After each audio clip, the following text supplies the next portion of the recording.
బలహీనత అండి. నేను బలహీనుండండి. పౌలు గారు అరెస్ట్ అయిపోయారా? అతని శరీరంలో ఉన్న పాప నియమములకు అతనే అరెస్ట్ అయిపోయాడా? ఇంత గొప్పోడు కదండి, 14 పత్రికలు రాసిన మహానుభావులు మీరు అరెస్ట్ అయిపోవడం ఏంటండి? ఇది మీరు మానుకోలేరా? ఇది మీరు చెయ్యలేరా? అందుకే అతను అడిగాడు, బాబు నాలో ఒక ముళ్ళు ఉంది, అది తీసేయమని దేవుణ్ణి అడుగుతున్నాను. కానీ ఆయన ఏమన్నాడు తెలుసా? నాయన, నీలో లోపం మంచిదే, నీలో ఆ పాప నియమం, నీ ముళ్ళు, పాపపు ముళ్ళు మరణం ఏమండి మంచిదే ఉన్ని.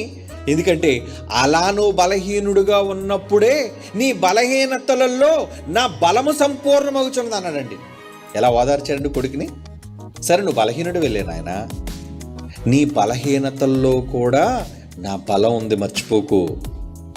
అంటే ఎవరైనా సేవకుడు బలహీనతలో ఉంటే ఇతను బలహీనుడండి అని అనుకోవడానికి లేదు. దేవుడు అతన్ని బలవంతుడుగా, అతని బలహీనతల్లో కూడా తన బలాన్ని ఇచ్చి ఏం చేస్తాడటండి? సంపూర్ణునిగా చేస్తున్నాడట.